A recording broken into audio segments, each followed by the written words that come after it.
tolbe dahata betilin nalale mbali je kan mbali muy kan wodongo tolbe dahata le membe kering alengantilin nyulula nyununa damunela kambe dahan That 3 months takes us to when? December. Membe kering alengantilin nyulula nyununa damunela kambe dahandi balikuma membe kering gavanyine nyapma ningine beloring tolbe dahada betilin nalale mbali je kan mbali muy kan wodongo tolbe dahada le membe kering alengantilin nyulula nyununa damunela kambe dahandi ye president bondi state house ya sama kunun ko ne kanalo yo mbali koma jaliban na doya nyawonya mbali koma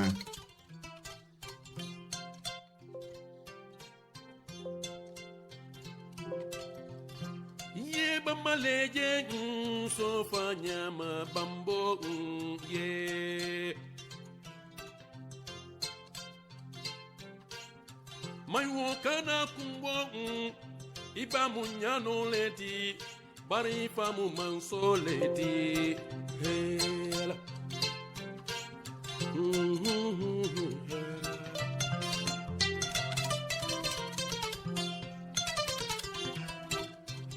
badungana sankaran ko joni nyana de Gambia membe kering gavanyine nyapma ningine beloring tolbe dahada betilin nalale mbali je kan mbali muy kan wodongo tolbe dahada le membe kering alengantilin nyulula nyununa damunela kambe dahandi yo mbali koma jaliban na doya nyawonya mbali koma alimana kunna turele ni dara homdi sana kunna nyancholde suma kunna bambo ye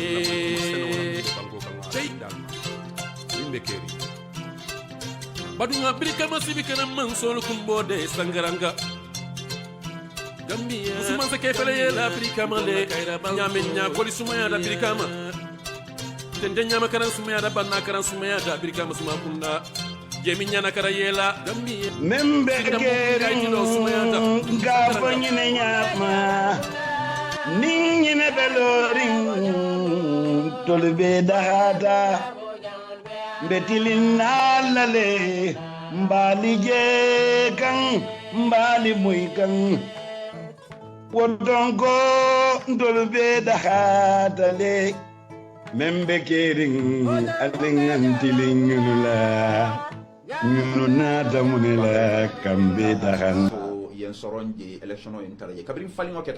That 3 months takes us to when? December. membe kering alengantilin nyulula nyununa damunela kambe dahandi balikuma membe kering gavanyine nyapma ningine beloring tolbe dahada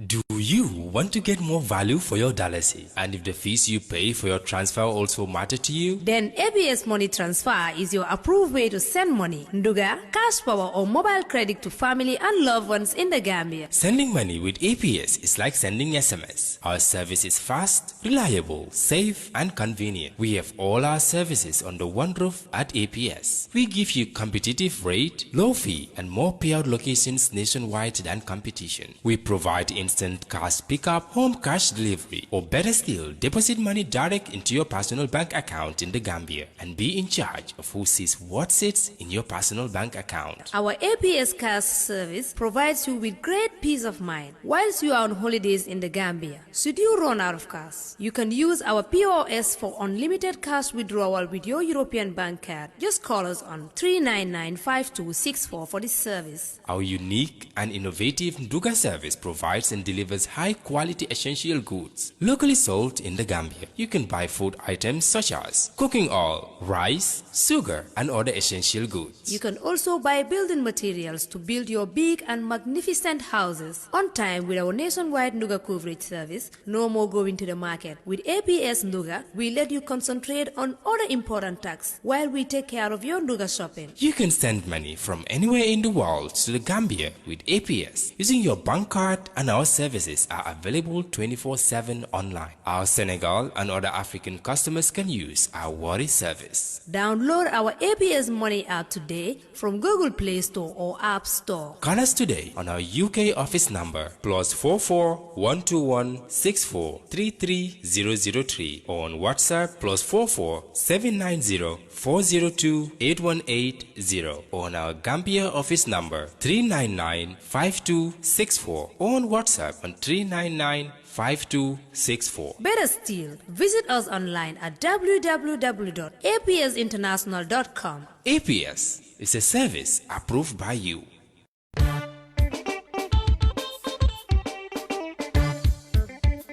Badingol mobile adadima a garantiringo andu warranty bala niya sanna tinyata ka joysey walla ya dade akasoto damin doro wala bulli sopti anyabe tilindaliye Brikama police station la Brikama sate kono mobile membo ko Itel Tecno Samsung ani latest Nokia lo katafo Huawei ani mobile kotangol mobile sifa dadima kabo kemelu la drop ise fanso mobile soto walla ngamune bato al ngamborinu bulli shop number 1 afele anyabe tilinde Brikama police station nse kachanyo yano ni telefono la 779-9530 wala 995-7262 Bully Shop number 1. Police Force, in partnership with Comfort Quality Services Limited, brings to you a new aluminium number plate for vehicles and motorcycles. The registration process starts with a payment at any Trust Bank branch. Prices are as follows. $1,100 is for vehicles and $630 is for motorcycles. Once a payment is made,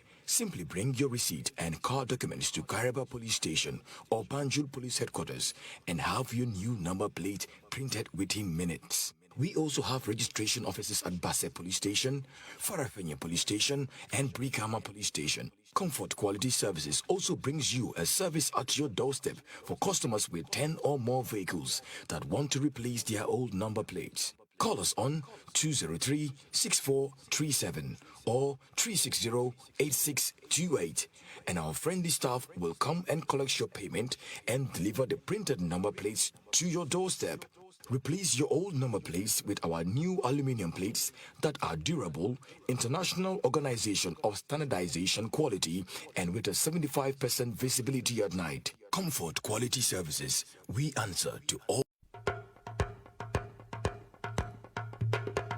foy lafta rido la miyalanga keta ridi kendoti adum fana da soneata foy be bantala bankole kan adu lafta ka ridi nyimata ka sang pruka ke la bunkono wala ya sang iteri malye wala isa dino la dimbayal ila jakalo bantale sain joni trading itolle ridi kendo na fe miyalong akuloro sifal bele be bolong adum ni lafta pruka ke la bunkono wala isa sanno kanuntelie hanila office of fanon kono isa ke noje joni trading dung ye designer ridol sotol miyalong abe ke kurim pro la bungol kono afonye lafta kuloro minna anin designo minna nsa nafe foyla suwo kono mbaɗigol alkana ñina ko banna salo fele aban jamfa bake nalla fa kala bunkono ta ka ñarandi ka ñiñandi ntol joni trading ridi kendo anala beteya alsa soto no dula kilinda malto nalla fa kuma ko soto ñing anin kibar ko ten alsen bunno julola 2005770 joni trading fanan dum man danje e advato fanan didal anum fanan nalla fa ka voice over ke alse kumandiro ke joni trading ka to be advat kendo tala ka didal le pral la fa ka femfen ta ka wat wala ka janjandi gambe banko kanjang alse kumandiro ke no 2005770 hani kabi ñin nomba ñin dungi isa sotono whatsapp auto pour ka kibar ko ton sono miratel beden ding joni trading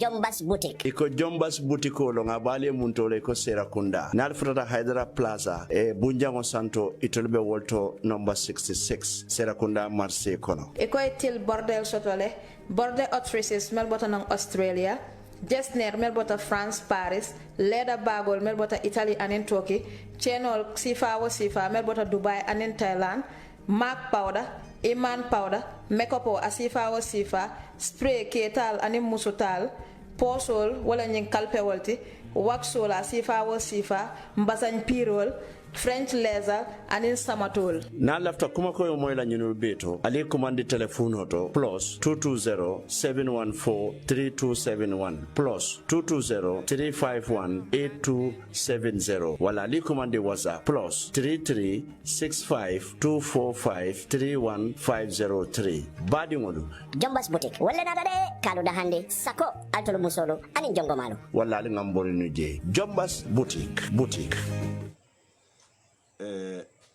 mbadi lamoy lalo anin mbadi jiber lalo mobe dawoda kabirin Gambia lembam fo Gambia e bantala ngal mumela be konto ngal tolla anale jamundan senungolo misilme ya kontondiro la nemo anin kiso bali kontondiro ko la mbadi ngolo nsalu bisimilahi koten alla programme to mimbe kering bari mimbe kering nka fo wala nyama nga dati wala nyama mba foka wala fana nyama andum fanan Allah subhanahu wa ta'ala la man sabaya to doron be continue la ka banke wala nyama bari folo badi ngolo jandimbe dunnan na banke luto be la fila nyinne la ka programme datinin adatinya kilongo man dalta ka datinin datinyalu minna wala nyinte ko ka datinin man satalla tola bismillahir rahmanir rahim katu ko atelo man soti kum fayakuno me yalon ko ay dafe mo bedada andu wodda roto dor khadama de mo be wolle kono bare ala dafe mo bedada nyaawonya ay kuleke dor khadama de mo de amam minke dafen to mali barin ntol hadama dingol konalem ay kila jonni ma tombo Muhammad sallallahu alaihi wasallam ka kumandi ka ke atefamo terte e woteri alto anata murum ka Muhammad nemo anin kisobe miye ka tombon ka ke annabiyo moti anin kilariya mo bara manna da wala anata murum ka Muhammad kilingo tombon mi yalon ko nemo anin kisobe wole andum fanan abotantolo hadama de wala kono kake wo annabiyo molo ani wakilare ya molo kake kunton koti ani kun fadula bara manna dawo fananna ay Muhammad le tombon koten nemo nin kisobe mi yalon ko abotantolo kono hadama de wolo ka afisiandi da dar fengo beti badi ngono hane atara danta nyendoronela e Allah subhanahu wa ta'ala ay kule kentul hadama dingole ama min ke dafen kotangole walla min nyanta mo watol bela tol hadama dingolo wala mjenti ko watol bela ka o manso tentu ka jayi anin ka warandi tenturo anin jayro anin warandiro mi yalon ko ate kunna e sango anin banko tema e ni wo bota je badi ngon se duwa nyoku toli min yalon ko bela le lopitanol to fusuo kono fo Allah subhanahu wa ta'ala mi yalon ko atela mujara lati fase wonyo kunyoko lu boy kan ka jata saha murundi la e bar fanan nse hakile bulande na sabate furella mini yalon ko kunun ne bi janne bare afele bi iten fe itata dinkira mi yalon ko bebe laban na walato andu tol dunnata e mankuke alala kuja woluto mi ya sabu ala jusubo da faye sabba comme tol fana men tuta jam mankuke ala kuke doluto mi ala kontane fayen tuja bare ala subhanahu wa ta'ala atede atemo ala lati ando ala dum ka ala kuwala ke abuka mo kuke abuka jina kuke abuka malaika kuke katu ko worbe mala da feŋol lati nin katu ko wolbe mo ala da feŋol lati wala ya sabu butum badiŋolu wo sabante furele bini yalon ko wolle tatantolu ñala mbe seden nga duwe bayrin fenkilin wala tutambulu nakunte bayi min fo ñe muhammad nemo nin kisoɓe mi ye ko ntolu misilmolu jorante mbulu min tambita duwala walla mune mu duwate wala mu ka ala dani be sawo kenole walla ntel natul be nga kafuñola ka man satalla dani fo ñin sabante fure to malo min yaron ko wolle tatantol ñala fo asela la jamu soneya ka folo nakunti ba fo muhammad sallallahu alaihi wasallam anala dimbayalo anala saibolo ani misilme sabante fure to malo be fo ala subhanahu wa ta'ala sedunde jannatul firdaus kanemo ani yanfo kay ni wo bota je be man satalla dalla ko bi fana na nyinya wala to adoyata nyawonya fo asentan kaje nengola masibola bare asentan ase monta ben nengola kairo kamurun ka kando nyina bulu kun faya kuno atelo man sote man somi yalon ko akala jongol kere tombon jongol kono alafta ka jongol min yalo min kanda wallambe duwala ndenatol mume be jiberlabe dawda ne min bina jibera ne lamolalo fo ala subhanahu wa ta'ala sembulala wo tombonde jongol kono abe minul kanda katu ko man satallade ate na yala jongo min kanda setano marufo buke ifilindino min kata iblisat ni setano marufo kota min filinda badi mono ite maride ise dankane ko jino setano wala hadamadi mo setano ngene kilo kilinte filindino andun duniya la filindiri fen sabolo be mun na fulote makamo anin darajo ni fanante filindino la ni be korte filinda wala badi mono ite maride ise dankane anyina ko sulu saji malo kalabantelo anin sayayolo kilinte nyundo kono mini yalon ko ise filindino nyinka molante natul be ngaden ngambulo day man satellite ka dani nya wala mi yalon ko wala mo alfansum programme to mimbe keri ngadati bismillahir rahmanir rahim la kaman so dani fonsa kum fanonin alhamdulillahi rabbil alamin badi ngolu nyende mo na farda kolo te bi programme kono bi nyanda kala non social letal te batuma min na fengol be ma pare folo wala ya sabu ko batu ga yele mande nga ke mimbe kerente bayri kunum fanan manna no alejam bayri internet obe ko leaden to bulu jam bake waya sabu bi inte telephone line oli yele nola bari kacandin sa taraje mi yalon ko nat se kacha kala kilo bulandi koten ko annal ter kanon telon pamudu boja indele be siri ngale jam mimbe kerin television not mini yalon ko bi wolle bulobe na nyim programme kono wollo mo APST approved services wala APS itol mu nyonta ngollati ning anata kode kiyolla na lafta kodo kila dawda kabrin gambia fo dawda APS jele mutadlate andum fanan ni lafta telefono lo recharge la wala cash power lo alla metalu anin ka jamengol mako ya nin ter kanun telo APS kanyimbe kele andu manna da wala fanan ikamurun ika kode falingol fanan kali anin ka bank account ol yalale nyim banko ka woni juma bolli shop number 1 anin number 2 mobile o sifa anin alla number plate ol fali taliban fali meta follow anin gamsel nyoko yo butum badi ngolo tumalami na wobota je kala kilo bulandi bi fanande nyinya wala to lafta min dilala nga programme to la men lafta min kacala wala mo ntafa wala birthday gift badi follow nse man satalla tentu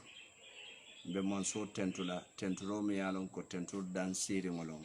tumala minna ayen jato tum fambulu balu wokon kam futande bila na sanjo la fata bayde molu min yalon ko wol man futano bila siyoluto comme nga fono nyamin e man ko jawke alala bara ala subhanahu wa ta'ala atemo alalete yonte fena mi yalon ko bi afela kilil la fan siyo kan man kuke alayde kuken do luto de mi ala jusla mi ya sabay woke walla tumala min na woke mbese den sakonte fam ka bondin jusu kumoto ka wo man so tentu ka jayi anin ka warandi wallahi ka tentu ka jayi anin ka warandi bari wo man so wala mu kum fa yakunoti ni wo bata je badi ngulu birthday gift bari ñing video te jam fala bari ñim birthday gift ko non lafta topic fula da mala kacala je follow intel nin Senegal tema fulan jango wala munti wala mu gamtelti ha alse hako boy ndinye nga ñindom bondi domandi saje ko yo ale hako boy ndinye very good yo ala hako boy ndinye wonyama yo so badi ngol lafa min fala do wala mu Gambia nin Senegal ñim boda impasse min bentema aketa nyaadi le bari nga fono janne wolum bari nata a sakide ngon kam batle arjumalum nin na boso murunta mbela fila kaw kacha anin fulanja be kalamente gamtel binna birthday gift bita gamtel mbela fila ka gamtel fanan kacha demande ando nte mela jam so wala wo kamala don badi ngolo ngal mu mela be bismillah alla programme to mimbe kering mbe molu tentula mbe molu jayila bin kono fata bake andum kontondirolu siata nyitata Facebook karo bela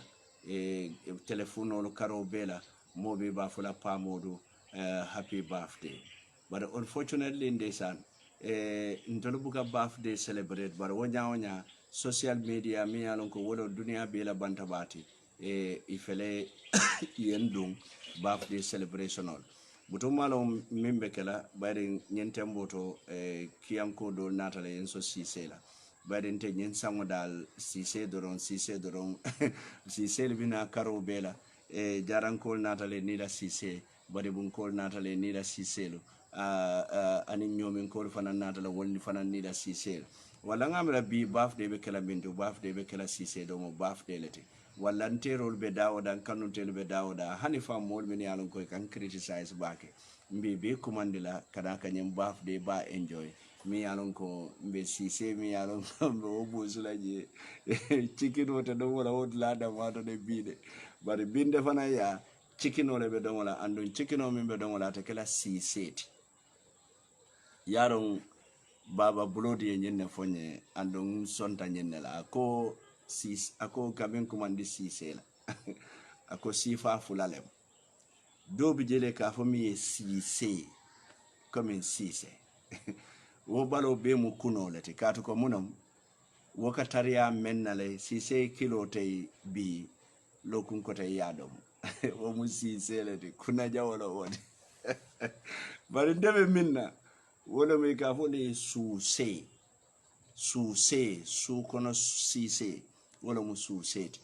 yalo woka fangole balondi abe borla dulalto akulolu be menna asubolu be timiare yo ntolu be wala patikela bari nyin chikinolo hanide ntelu buka wodomo de ntolu ko su kono suse okay ngala be dami kamara kundan kurbe ndengol podindla dolu fam be dami wa fara malo pamudu abe nyem birthday patikela munto ma fane bari binna birthday party si selle be randing anda manke sise tide suse yalo suse ni sise wala manke kelimata okay so ngamol be tento ngamol be jayi mine yalo ko birthday message or kinyanan manyina momola ya message o sifa o sifa ki ngal mumela be tento ngal jayi butum badi ngolo mbe ngalo ne min ketandum Senegal ni Gambia tema bayde nganyem fo mudu tanga foti ka fo nko Senegal mu bankoleti Gambia mu bankoleti banina da Senegal la mudu jibe enin tolbe mu kilingolti mbe mu ate konton kilingoleti ika mane le soto jang yata mane soto Senegal ika job le soto jang yata job soto Senegal ika fal le soto jang yata fal soto Senegal bari kan njaay le soto jang yata njaay soto Senegal ni tabita Senegal la ngato dolu fo wala buka moy kotay so wala way muna itandi naturally Senegal ni Gambia mbe mu kilonti mbe ma amte mo kilon lati andum fana niyen na geography jibe yakamunda ko Senegal fele kumba katama dabe yelerin Gambia nata ke nengoti mi yalon ka bulata akono Senegal ta dabiti nola Gambi fe bar Gambi fananta fangu wafu nola Senegal kono ntonni Senegal betan yo ni nata jibe colonialiso do bi je mi yalon ko ay buko safe non Richard Franklin atay jing ko li describe nyami wala nyenti ko Senegal nin Gambia abukolo ko bida ba mi yalon ko abelarin Kenya futato Kenyobe wararin isaji be fo nya damoto yana ye bida landije Kenyote bida kuno nola bar bida fananta fambonda Kenyobulu so nyinul lamu kilingonti so ninjino tata ke kilingonti wala na nyaton kolu mi yalon ko wolle mu nyaton kolu ti na mansakundalu wali janta kela mansakundal lati min yalon ko ibe nyante la nyim moflo la interest jibelal bari kana grupun dinjibe ya wala interesta over the majority bari bi nyim min nene ka kajam mu boda closoti kana frontier sodom ni wakata bi Gambi be batala de bari Senegal be batala katambin tolti bari Senegal ntol kata nengolti mi yalon ka bulata kungo kono wonne ngoy muneke ay Senegal ta la ay fara fulati abira ay Senegal fara fulati ay Senegal la karakeli ngolandite ma fawala ay Gambi bulete ma ay la karado fayte ma fawala so e kaje ko kata Senegal o ma fandola memu Casamance ti min kata notan Casamance notan Senegal ti ni koy bita woto e man nani gabbila wo economically wo man beteya Senegal to bari wo kake monati wo kake nunu yellennati ikata le fo tonko ngoto yana murun nan pour yefuta dula kilimoto nyin dondum kabo Dakar kata Ziguinchor ikana ne farafenya la dorom ye sele salokan yete la hajola walla yeta nin tanna yana nin siliti la jang yeta nin banjuno bala bebe isiden so wala na nyim banko fulolu inyante la banko la interest jibe la bakel bari nga nyim foja nen ko Senegal ntol nin Senegal meta nyim boda impasse lal nin Senegal meta nyim sonkandi wallal bari wata nin nyim sonkandi wal keta dorong alon ko Gambia la interest ya walata ya violate kata ko munamu itolla miroto Gambia mus bankun dinnati Gambia ngol man karang andu Gambia ngol wol Senegalais li tolle kunun tan toluti nyenne mum misconception ote andu nyemmu kulete mi yalon ko na nyaton ka fulolu sako ntol mi yalon ko be affect kan bayrin Senegal mantara affect kan Senegal adiyata nyaawo nyaay ka dunja wala nyaama ntolu dun na diyata nya wato min nambuka dunno Senegal fona diyata Senegal ye wato min wala Senegal mantara affect kan ntolle be affect kan tolle be batare so ntol mi yalon ko be batare ntol nyanta ferol be kala nga solution o soto andun solution o te bolano daraifo da mabulu solution o te bolano mo kota ngol bul but solution o se bono membulu wala mo na man sakundati the Gambia government bari nyinku o metale sayen asiata karoti iko boso katajele ya murundi na sinya killing atata je sinya fulanjango ya murundi na problem o sotota afela atata je nyi sinya sabanjam fana ya murundi problem o sotota hani bi na banko nyaton ko be siring amma wuli ayta makisalia yesi ye nyinku kacha ayatandi makisala nyiko ise kenna broda ti nyawonya ise kenna savio ti nyawonya ise kenna advisor ti nyawonya ise kenna fengo be ti nyawonya bari na banko molu wolle carte fanye ila interest ila hakole benkan itulu manyan natale ka bata dula dol yaya jammena la kumbe anyindulato butum faya ka fangola interest le kama baranin banko molla interest bentale nin Senegal ko tuch aka fole touch waya sabu ya bate talata nyantale nga hakilo to woto bari mbe ya moyle kanye min fo mi yalon ko wala mu director general te kabir wato mi yalon ka be diamola Kofi Tamla Justice Daboy a nyinna tandi ko itata nunji kabiri tata je yela bosol murindina bari tol fanambe arjumo jibelale wala nyin arjuma tambilati ibe boso parende lal memu boso fulanjawti mi yalon ko ilaftala dun Senegal kon wo boso nata parende wo boso tata fokarang Senegalel kata dun katu ko munom ye mitungo minke before wo boso be wulla wo mitingo Senegalese balantala kana mitingo nyimbayndi mune be kere inata wuru ye boso wulindi itata fokarang Senegalese kuntuta boso lu nyato min keda wolom nyente kabiri futata police min yalon ko wolom Senegalese police te at the border ye la time delay le kato passenger kilimbe boso kono min yalon ko wom Star FM la journalist olti iko oma ID card soto tumala mina oma ID card soto iye wala time delay fala bangole lafta fayla selo kon yara fa what tactics be mu munati e ka chance le di la molla pour nyin kamala ye gada ye kafun pour se nyin boso block no so ninka foko Senegalese man sakunda date nyindo ko wote kenola banko ye kungole soto ita talano banko ka ite mu government nati molu ka wuli ka silolu block ika foko man sakunda date ji but unionist le nyingi andu nganyim fulen ko ni atara Gambia la unionist le wultate ye silo block Senegali to nun na moli ye nyu ye paramilitaire or kikan ye bute ko kulo ye charge with bogus charges ngamra nyinne be kering wole na wole director general of family alonko wole be GTSC social security la boso Gambia government director general be boso kono boso na fojun dulato dindi ngole lo boso nyato iko boso jinta tambila ali nyi yabate jibe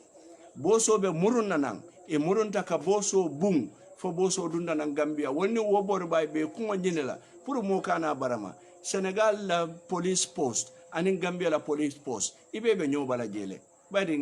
min yalon koy kata Amdallah ya nin kara ibe be nyobala jele boso nin boro min tambita amallo Senegalese posto police posto to atata lo Gambia la police posto to Senegalese police authority soto kabona atela police station oto kadunna Gambia katanna police station oto ka fo nyum boss drive ko muna ni tambita stop le man sollo ngamira nyinno mo yabatete ngo farabo yeje nyama ke daani wala nyama nga hakiloltu alin sen hakiloltu farabo en da nyama ben dala wala nyama sa ye boso murundina afele sain kabiri wo boso murunda wonen bitema lunjuma arjuma lungo hani bi kuma manfu Minister of Information le kato ko hani bi man kuma moy folo kumo mi yalon ko wala nyanta kake barole man kuma moy bari Senegal la bosi sabolu mi yalon ko nyanta nala jang tili wotili kana jan Gambia la bosi sababu kata ila bosi fula bukata bari bosi kilin ne kata teria nyanta lola foundation ole kan and the foundation on nyanta kela solid foundation net ntolu we are not anti Senegal because nkara kilungo mo jannati nkara kilungo be Senegal net how can we hate Senegal no but mimbe caring alinga wosata min nyanta kela ngawoke min nyanta kela ninga woke bata dati je Gambia dingol le katara halakere nyimbo dalto wato lu bela e mam motolu soto e Senegalese hoto tili me horoma hanina official wato dolu nibita Senegal is a problem. So walla ECOWAS anin mo kotengol mo be nyanta silale ngaje ko tonya nyin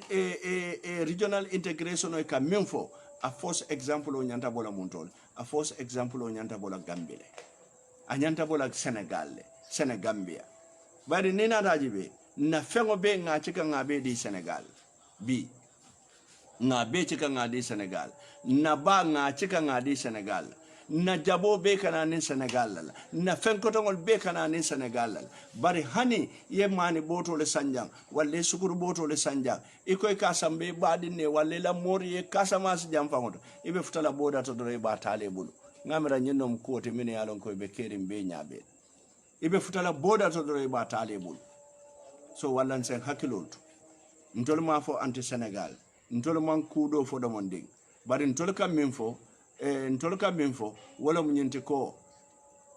Senegal enen tolu nyanta nyo horomalale nyanta nyo buñalale anda manyana kala doron wata Senegal ye tarantol kan amanyana kala wote so wala mimbi je doro wala munyenti ko na boso mantarata kan Senegal la boso bena kan jang na moton din jama mantarata kan Senegal la moton dingol bena kan ni tata kaje ko Senegalese le horomo ni buña min soto jang ntolma o horomo ni buña soto no Senegal iben haras la airport to ibe ku ko tangol kelanna yemuta ko musero leti ikatu ko munamu na nyaton ko len cika yen dila e buka son kan na watajo bay ma fali na watajo bay nin kelola ma fali na watajo bay nin hadani rola ma fali na watajo bay nin aksono la mini alon ko de a hash barin ko aliyesi anim makiyesi tabul killing alafo makisali ko atelo mu Senegal la nyaton court trade union manke Senegal la nyaton court nin trade union ka wuli ka gambi motolu bali dunga la Senegal makibe siring ala cabinet be siring ala député be siring ndol fana na mol be siring député be siring cabinet be siring president be siring femandara keka. What is the mutual understanding between these two countries? Left away for nyama as my birthday gift. No bota je gamtel.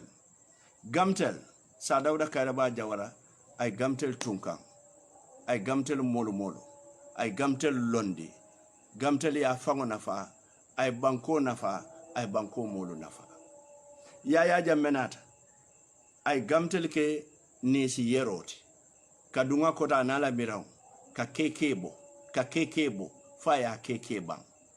Kabiri ngate ya keke bang, Gambia dingul be kamfat, iko yaya jame iskorok, yaya jame musungolete. Alinga President Barrow samana yaya yen na keke mimbang President Barrow se nyung gamtel la woni so ni si yero nying aya sambanya ma kitun kono ay tay domoro ke je fa kono fa isaje ko keke sia birin President Barrow na la mansakunda inyanata na ni si yero la bari telka be jumal la ni si yero noma wandi ni si yero mimu wandi taluti so tariya nyama be nyimbola le nyoto sa Dawda Kairaba Jawara wato mi yalon kabe gamtel sambara na nyembanko kan aketa choku holtide moluko muna na manta England bari wollen colonize fatata France min yalon ko man colonize bar sa Dawda Kairaba Jawara medan atata France le ani nyem projet ko aya landi français lu nata français le gamtel makoy ye establishment ok banko karo bela ye fiber cable la ina labangola gamtel ya tariya nyama gamtel lota ye min betandi ko gamtel nyanta kala gamtel yake under the management of Bakary Njie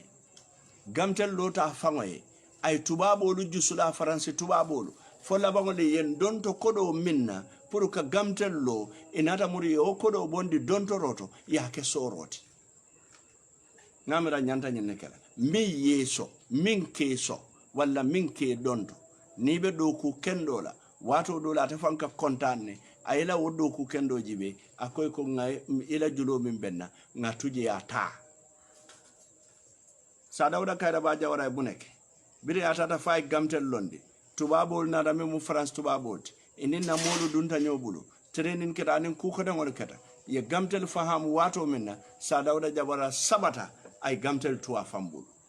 ala hajita gamtel ako gamtel e ko alfele albal fangole bulu min bente kan wala mun natale ngal londi pour alsal fango nafa ale banko molu nafa fan nafa be kala no nyaadile wala mun nyinte ko gamtel doku lalu ibe doku kala ka bonoso soto ke fango mu nafa but at the same time service be bete alale nyene ya sabu sa Dawda Jawara la wato la mang mobile phone soto baralaji be dorom suko na telephone house line ol Labangola gamtel keta moneti, gamtel keta an example in Africa in terms of telecommunication. Senegal kata no majane nyabe boarding fee. Bankudolu kanana gamtel kotojang. Ika duko ke ka study toke. Nyinka maleta gamtel ye minke isake no ya. Jarama Bakary Njie wai. Jarama sa Dawda Kairaba Jawara. Ngamira nyenom kote mimbe keri. So gamtel tuwa fambula ama interfere. Ama badi ngolu keje ama bogos contractol sambanan ame bulo ni yiro city ama ila keke ma akoy ko keke babimbe wonni si yero bala wonten la kekedi wonten altol la kekedi Gambia dingol la kekelet Gambia dingol la kekelet gamteli afango no faka project call finance nyimbankoka mbe woto filindirla nata iko yaya jam iko Jawara makata ikaka fango jo bakele ikaka tama bakele ikaka kuwo beleke fente keri mammellaka rampantu corruption a fenketa janna bota jana sambata njay ni jana bukalo mimbe keri mune natake Gambian ko lata wo kalabante la kumola. Soldiers with a difference. Yes, they were soldiers with a difference. Ila difference keta monelti, iketa mo fa mansol lete nyembagoka. Ye molu fa, ye kuo beke, ida male nyo fa, biri ida male nyo bang. Inata murun journalistola, ye journalistolu harasu watu men, sa ye nyatilin civilianola, kam fa ko dabo. Ngamira nyineketa. Biri wolnat, yaya jamene mini be kudeta kenyola, aye be dekase aye be bay. Ate damma sita kamalta. Yaya jamenata gamtal ke munati, woni si yero, mi alonko sa dawda ya funundi, kengo bala, skeke bala. Yaya jamenata nyatili wo gamtal. Abe manager do bondila, abe do sayindila. Alaji be kabirin gamtal lota. Bakarin jay mu man, wodro no managing director. Foi coup d'etat. Biri yaya jamenata. Every week as a manager do bonda manager do samana. Because munom bogos contract aninka kodo taje adi ata nyame. Ka gamtel bula jori jawolla. Itelebe football la ticketol sanna ke samba Peru. Itelebe nyinkela, itelebe na futampaf organize la, itelebe na yaya jame festival in Kanilai, itelebe a sponsor la, ye gamtel ketenne, fo ye gamtel bang. Inata murun kabiri ye gamtel bang. Gamtel la soto bunda fanante ka soto ke damin getaway aya busi gamtel la aya di bandi saltel la mini alon ko ka kodo doku gamtel toyala e ka cike ka diatela ngamira nyenne keta Gambia ay gamtel betinya afele gamtel manke no fenti bi nina tajibe afrisel ka minno gamtel mi alon ko wolon parent company ti abukano andu nyim private sector min be wulita e be sujitata gamtel la bari gamtel felate mallo no nyin donu lota mune wono nyin donu ka million ol soto foi ka million ol di mune wono nyin don la network ko ka betia ka tambi gamtel la di so called fiber kisal fangola my fi wala beti atat afrisel la fenko wala beti atat fente yaya jamme gamtel ta ya milki nyame batata sa en ko gamtel ngo sa lafta munalla lafta salhinola president Barrow is here to stay. President Barrow is our Barrow. President Barrow be gamtel me alon ko ya milk I woni si yero ta ya jandi ikamunta ko mbe sate jumala ni si jarol be sate jumala ikamunta kafutan ko la woni si jarol ngani si kulu jara si barje kafuta ikamunta kafutan ko la woni si kulu jarol je birim Barrow nata Barrow e ku follow minke ay gamtel jakase ay director do bayi akoy tazi sogolo ay wonno malanko ay wota ay wokeje bara nyin director do min bayi gamtel kodo tije nyawonya Barrow fedaka director fula jo Barrow man sakunda director fula amunda nin nyindo ga jo wile tallula nyindo fanambe jora wile tallula katu kabirin serun ko e kay ko tasi su ko nete hani man do kuke nde hanyila ngebay ni ngebay iben sambala kitiola bari siya kana do kuke mbe jolal ngabana nyindo problème on Barrow man gamtel faale ko ten Barrow ya nyatile munella wolon private sector imaje coming ngafo nyami QCell is coming QTV Africell, Afri Radio, at a mail albina mola Afri TV, but Gamtel is just there, dead. Gamcel is just there, dead. BAGB Gamcel. Fenteng, ye policy farming kala, because Mansakunda le nyanta Gamtel makoila. Mansakunda le nyanta Gamcel makoila. Is their children. Mansakunda. Bari mo keno e manna son kanyinulu tu ifangolu bulu fanan yete dontororke ye fangolu makoy bari nkamune moy mo bayo mimmina be siala bak yalo wol bank le bijan science be chodiro la dulalto e nyanta moro bayla dulal bintu mo mimbe bayla be siala so walla let us all embrace it. It's going to be difficult. It's going to be a difficult situation. At a easy la. So wale asabu nse ferol ke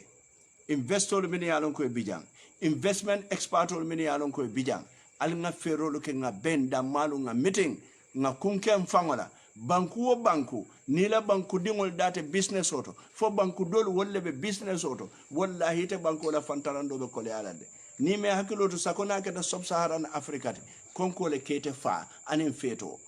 kati kay kamin sambela banko kan jama control buka tarala wala sika sabu wollum chip things most of the thing naketa domori fengolti naketa min fengoluti isalon ko expire atale jam mojalle katali munati sangola kandirin ko yala deto jibe mojalle ka keke san kobo kono yala deto jibe mojalle ka mano sa yala deto jibe amansia so walla mbe mansa kunda kumandela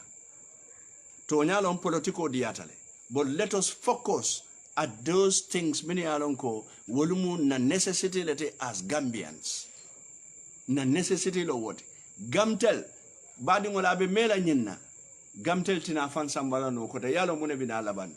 e ba falal nga wafi mita wafi la jumal bina sanna sulal bine ba sanna min diatay mfangoliya na company lu ay ke sulalu tati e kan jorindi fenna mi yalon ko manyanna jola ngali ajele buru ha bimbe monen afrisal tem ye credit ko sang ni ko hello janne o mari ba fara hello credit ko koy kontata la kata mun tole the most expensive internet in the entire generation wala mu Gambia janti e ka mun tan tolu we are separated from the rest of the world fentem fo e ka mun ta jammara lati jang ndolu wodinde malu jibe doron ika medical jele marcel kono ibe domoro jibe la ibe fenkoto ngol jibe la foy expire foy ma expire bari bi wo medical wolle eco food safety quality ngamere ka wala fonye wol kata mun tole na manke sonka kensangot manager betila ko kuno wala manager right now abe america le sonka ba min bije food quality safety and quality sonko mimbe wotata duwado bari wo manager ma wol faale because akatandi wollale ko ali diamu nal batata ali be deylale nko Gambia alna feroke alna kulumbete alna jiba kendo kenna kulumon fontol be tulaten ne ba serum nganyen diamu sanje kele mallan na baafde kan je sanjo tata fa banta bilon na baafde hani bi femman falinno mune be kering mune falinta mune man falin ani mune man nyanna falinna mun nyanta falinna nyinne nyanta kelan na nyinen kar quality nyin nyanta kelan na nyinen kar quality Senegal nite ma boda ko mansakunda be dairy nata murun gamtel la ko susola ko mansakunda be dairy mansakunda kabiri raje fula soro nyimbanko ka wonin bitema ibe dairy e ma fo minketa e buka fo presinione munekata e buka fo nyindon fana e munekata abe dairy ngo mansakunda mu potindala hamga dengan ham potindala mansakunda mu potindala te dengan nan nga may samorom nan te soy nane kon nga wara nan ndox bu pirde so nane lu jaatu rek lu defala gañ ñun yeb gis na Yaya Jammeh so wala mu koti nga fo janne ko binte mela jang e mbe modu be tantula mbe modu be jaylan semmira nyin ko wala bake gamtel birin jawara bi jen ko ke bal mankare koroptale gamtel be loringa be bambanding abe Gambia na fakan banko be nyabe boring afe Yaya Jammeh nata ko we don't need old pa, we need young boy ay gamtel be tinya ya be buruka comme ay Gambia la institutional be tinya nyama ye be buruka de nko di savior wolon president Barrote ate nata le kan tankandi contained because I don't know who la kulungo nata remember no who la kulungo mu tender lality and in tankander la but President Barrow la man sakunda fana nata e dabonde gamtel la kuoto ye nyatele munele ko private investment private sector ngo private sector beti atale but in fansun tam bulumbe min kumandila ntala woku mata bakel World Bank bijanne alin sen hakkilol so wala wokamala baadi ngono mbe mol be konton na fana independent wala in advance ngamira ñing independent o sanje tallulu ne lulu ñaton kolu ñante e kungolu jimila duma ye mira ye fangolu kusonso e ñanta mune kela koten Gambia e bayrin keba mi yalon ka futata tallulu ne lulu annabi yomo ya fodade ni e sanje taworo wula balu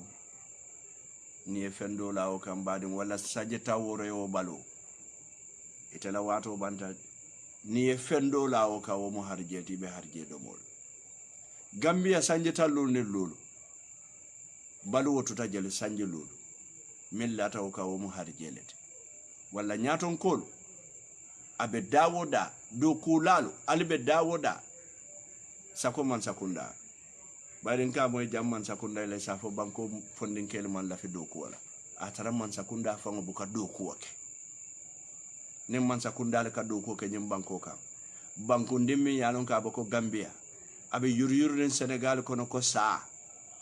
amma wara ni sawunte futa tonkon dot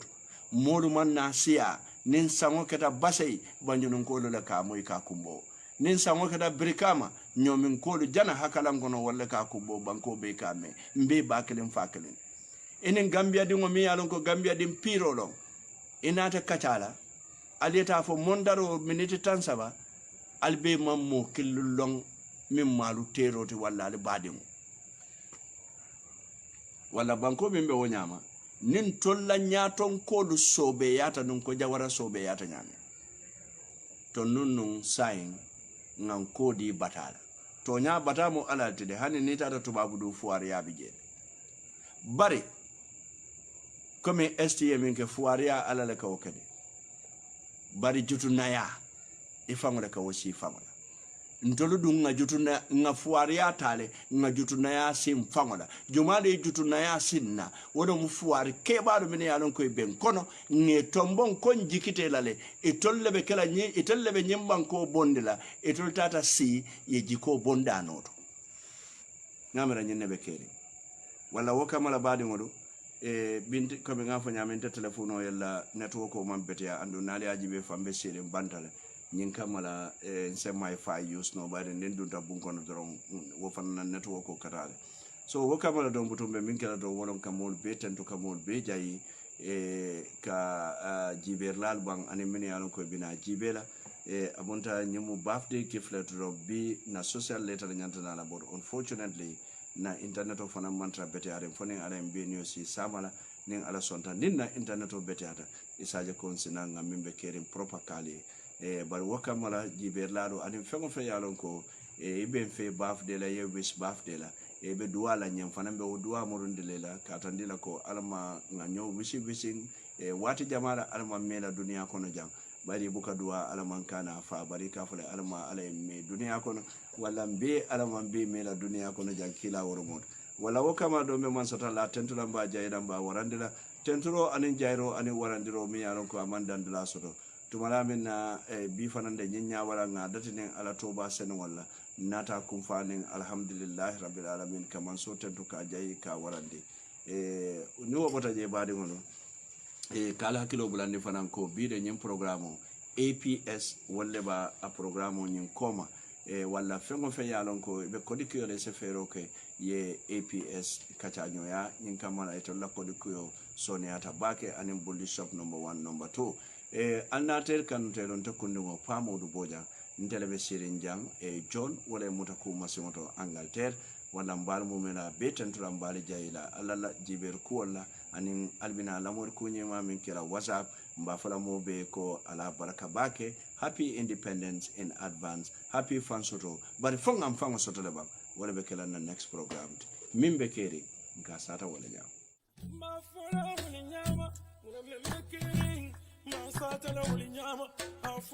butongo mbadi ngol mbemo be salamola ato na kontongola mba fala mole ko tonya fo tumo sita mune ko bono mu batiyolti bari nyakulu malo kalero kono mu ba kun kolo fangoleti kuno dampa na singo me kuno na fa kuno yo lonne butongo mba fola anyanta fola nyame butongo membe kering mba fola wala nyama membe kering ma fola wala nyama muna membe kering yo ma satala wala nyama muna membe kering ma fola wala nyama muna membe kering yo ma satala wala nyama afo pamodu muna sata afo dunia bebe lamal afo pamodu muna sata afo dunia bebe lamal membe kering ma fola wala nyama muna membe kering ma satala wala nyama muna membe kering yo ma fola wala nyama muna membe kering Mbasata la wale nyama afo pamodu munasata afo dunia bebe la mwe afo pamodu munasata afo dunia bebe la mwe tonya kumodu ndadu muka munkari bande yateye muna kafinyo yateye tonya kumodu ndadu dumbuka munkari bande yateye muna kafinyo yateye afo pamodu munasata afo dunia bebe la mwe afo pamodu munasata afo dunia bebe la mwe nko nte baba blood nko membe kering nka fole nyama butongo pamodu afo Do you want to get more value for your dollars? And if the fees you pay for your transfer also matter to you? Then ABS Money Transfer is your approved way to send money, nduga, cash power or mobile credit to family and loved ones in the Gambia. Sending money with APS is like sending SMS. Our service is fast, reliable, safe and convenient. We have all our services under one roof at APS. We give you competitive rate, low fee and more payout locations nationwide than competition. We provide instant cash pickup, home cash delivery, or better still, deposit money direct into your personal bank account in the Gambia and be in charge of who sees what sits in your personal bank account. Our APS cash service provides you with great peace of mind whilst you are on holidays in the Gambia. Should you run out of cash, you can use our POS for unlimited cash withdrawal with your European bank card. Just call us on 399-5264 for this service. Our unique and innovative Nduga service provides and delivers high-quality essential goods locally sold in the Gambia. You can buy food items such as cooking oil, rice, sugar, and other essential goods. You can also buy building materials to build your big and magnificent houses on time with our nationwide Nduga coverage service. No more going to the market. With APS Nduga, we let you concentrate on other important tasks while we take care of your Nduga shopping. You can send money from anywhere in the world to the Gambia with APS using your bank card, and our services are available 24/7 online. Our Senegal and other African customers can use our Worry service. Download our APS Money app today from Google Play Store or App Store. Call us today on our UK office number +44 121 64 33003 or on WhatsApp +44 790 402 8180 or on our Gambia office number 399 5264 or on WhatsApp on 399 5264. Better still, visit us online at www.apsinternational.com. APS is a service approved by you.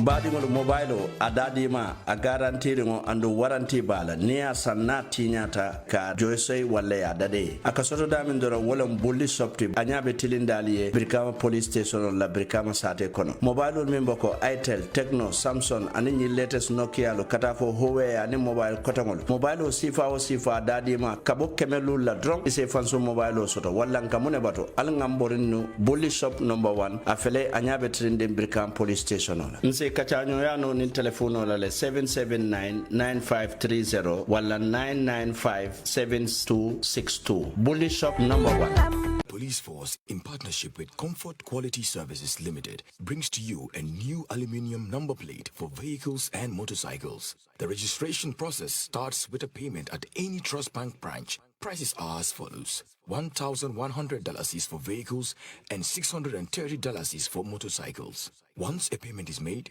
simply bring your receipt and car documents to Garaba Police Station or Banjul Police Headquarters and have your new number plate printed within minutes. We also have registration offices at Basse Police Station, Farafenye Police Station, and Brikama Police Station. Comfort Quality Services also brings you a service at your doorstep for customers with 10 or more vehicles that want to replace their old number plates. Call us on 203-6437 or 360-8628 and our friendly staff will come and collect your payment and deliver the printed number plates to your doorstep. Replace your old number plates with our new aluminum plates that are durable, international organization of standardization quality, and with a 75% visibility at night. Comfort Quality Services. We answer to all.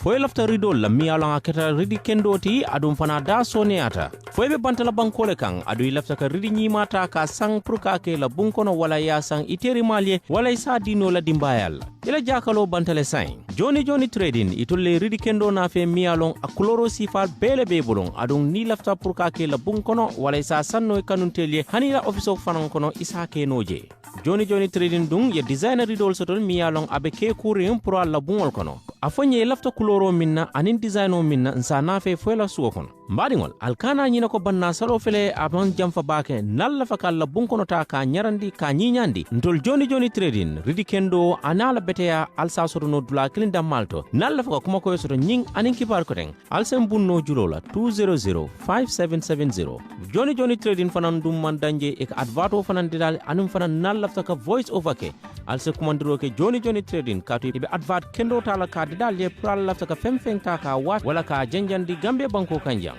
alse kumandiro ke no 2005770 hani kabi nyin nomba nyin dungi isa sotono whatsapp auto pour ka kibar ko don sono miratel bedending joni trading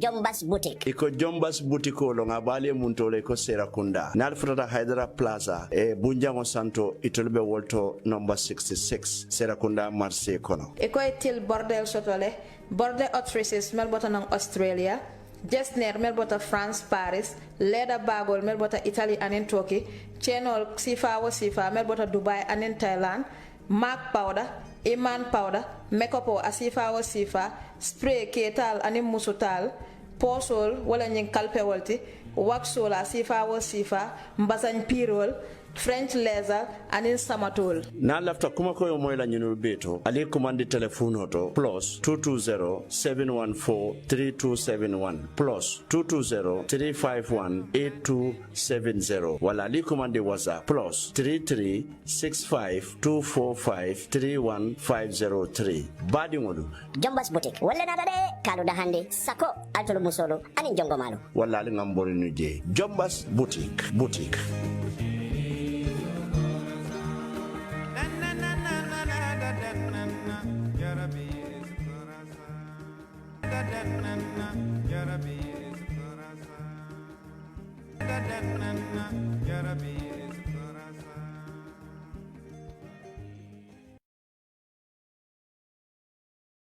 Do you